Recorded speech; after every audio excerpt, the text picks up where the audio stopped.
मेजा प्रयागराज सनातन धर्म को लेकर सनातन प्रजातंत्र दल के राष्ट्रीय अध्यक्ष अजय शुक्ला ने कह दी बड़ी बात। प्रयागराज मेजा के परानीपुर ग्राम सभा में पहुंचे मेहंदीपुर वाले बालाजी महाराज के दर्शन करने सनातन धर्म के राष्ट्रीय अध्यक्ष अजय शुक्ला, जो कि बनारस से चलकर आए हैं, और उन्होंने बताया कि मैं कहता हूं कि सनातनियों को जो भी परेशानियां होंगी तब मैं उनके साथ हमेशा परेशानियों में उनका साथ खड़ा रहूंगा और कंधा से कंधा मिलाकर उनका साथ दूंगा। और जो भी सनातन धर्म वाले हैं और जुड़ना चाहते हैं तो जुड़कर सनातन धर्म को आगे बढ़ाने का कार्य करें। और उन्होंने कहा परानीपुर में पक्का पुल के लिए कहा, जो कि मेजा वासियों की सबसे बड़ी परेशानी है।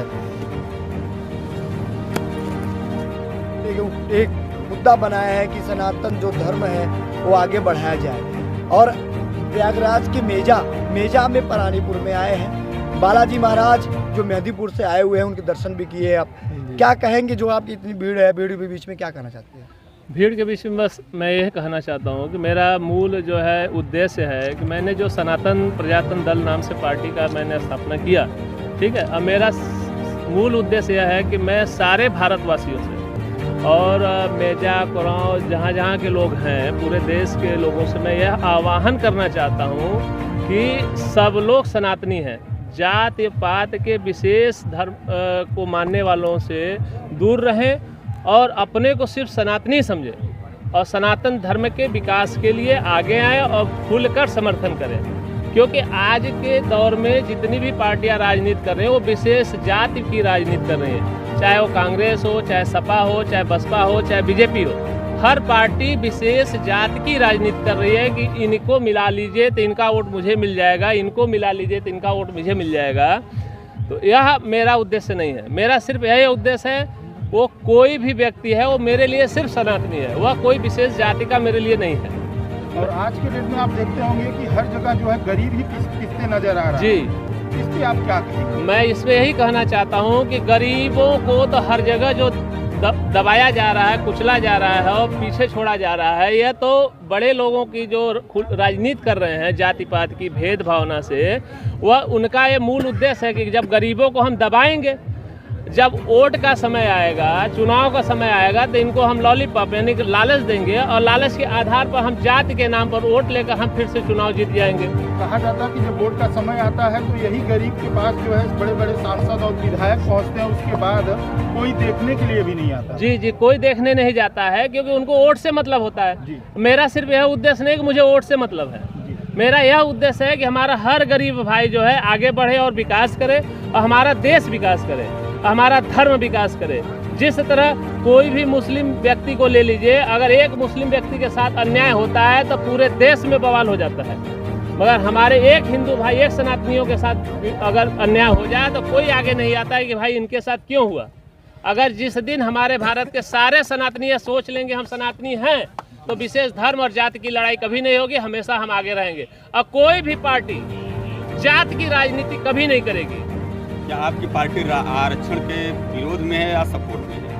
हम तो आरक्षण से ही आरक्षण करता है। हम आरक्षण का सपोर्ट इसलिए नहीं करते हैं क्योंकि अगर आरक्षण का सपोर्ट करेंगे तो जाति बात आ जाएगी, ठीक है। जहां आरक्षण ही खत्म हो जाएगा वहां जाति का भावना ही खत्म हो जाएगी। अब आपने आरक्षण का एक मुद्दा उठाया, बीजेपी की सरकार जब आई तो इन्होंने 10% ब्राह्मणों के नाम पर आरक्षण दे दिया। किस लिए दिया? कि ब्राह्मण हमारे पक्ष में सपोर्ट करेंगे, हम सरकार बना लेंगे। सरकार बना भी लिए, लॉलीपॉप थमा के इन्होंने वोट ले लिया। उनको आरक्षण से क्या लाभ है आप बताइए? किसी को मिला है अभी तक आरक्षण का लाभ? आरक्षण का लाभ वही पाता है जो पैसे वाला है, जो दबंग व्यक्ति है, उसको आरक्षण का लाभ मिलता है। आरक्षण का लाभ उसको मिलना चाहिए अगर आरक्षण है जो उसके काबिल हो, उसको तो मिलता ही नहीं, तो आरक्षण तो खत्म करना चाहिए। आपसे बता दें कि मेजा क्षेत्र में आज भी धरने पे भूख हड़ताल पे बैठे हैं पुल के लिए, पक्का पुल के लिए। जो आता है चुनाव से पहले वादे करता है, क्या भाई सही बात है ना? चुनाव के पहले सब कहते हैं पक्का पुल बनवाएंगे, लेकिन पक्का पुल के बारे में कोई नहीं सोचता। पूरी जनता परेशान है सिर्फ पक्का पुल के लिए।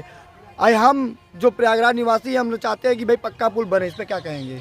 हाँ, पक्का पुल बने, इसके लिए मैं पूरा आप मेजा कुरान के जो जनता है सबके साथ में पूरा खुल के, जहाँ हमारी जरूरत पड़ेगी हम खुल कर आएंगे, पूरा सपोर्ट करेंगे। अभी तक जो लोग भी राजनीति कर रहे हैं, अभी आपके सामने चुनाव आ गया ना, अभी लोग आएंगे प्रचार के लिए, कहेंगे हमें वोट दीजिए, हम पक्का पुल बनवा देंगे।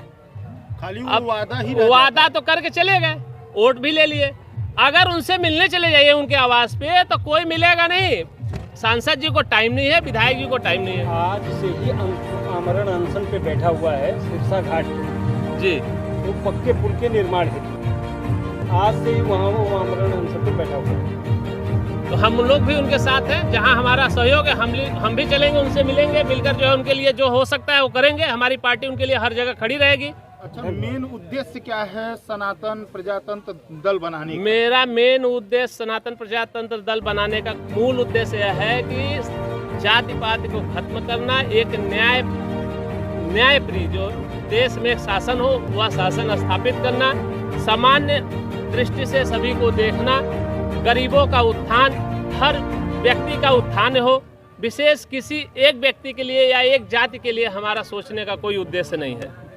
सर, प्रयागराज का जो यमुना पार है वो किसानों का क्षेत्र माना जाता है। बेमौसम अभी बारिश हुई थी, इससे बहुत सारी फसलें बर्बाद हो गई हैं। कहीं न कहीं सरकार वादा तो करती है कि हम इनकी भरपाई करेंगे, लेकिन बर्बाद हुई तो 10 बीघे में कितने की फसल बर्बाद हुई, उसका आधा भी मिले तो किसान खुश रहे। उसका लागत भी तो नहीं मिलता, 2000 रुपये में लागत मिलता है। सर, जैसे दिल्ली में धरना प्रदर्शन पे किसान बैठे हुए हैं, कहीं न कहीं रोड पे कीले गाड़ दी जा रही हैं, इतना उनके पास ऐसा व्यवहार किया जा रहा है जैसे कोई आतंकवादी दिल्ली में घुस रहा है। आखिर किसान दिल्ली में न जाके प्रदर्शन करेगा तो कहाँ करेगा? जो दिल्ली में धरना पे किसान बैठे हुए हैं वो प्रदर्शन एक तरह उनका जायज भी है, किसान के हित के लिए बैठे हैं। और ये जो उत्पात और कीले गाड़ दी जा रही है, जो लाठीचार्ज कराई जाती है, तो सरकार जो है लोग नहीं चाहते हैं कि ये धरने पे बैठे, क्योंकि इनके वजह से उनका वोट बैंक खत्म होगा। क्योंकि सामने तो इलेक्शन है ना, ये किसी तरह से धरने से हटे तो हमारा वोट बैंक फिक्स हो जाएगा। अब मीडिया में फिर ये कहेंगे कि हमने तो किसानों को मना लिया है, चुनाव के बाद मैं इनके लिए करूंगा, चुनाव के बाद सब भूल जाएंगे। आप इस चुनाव में किसका साथ देंगे? भारतीय जनता पार्टी का या इंडिया गठबंधन या इंडिया का? किसी का साथ नहीं देंगे। हम स्वयं, हमारी पार्टी स्वयं सक्षम होगी, आगे तैयारी करेगी, अब खुद से चुनाव लड़ेंगे। किसी का विशेष रूप से हम सहयोग करने नहीं जाएंगे। आप लोग इसी लोकसभा चुनाव में चुनाव लड़ने जा रहे हैं? हम लोग का विचार है इसी लोकसभा में चुनाव लड़ने का।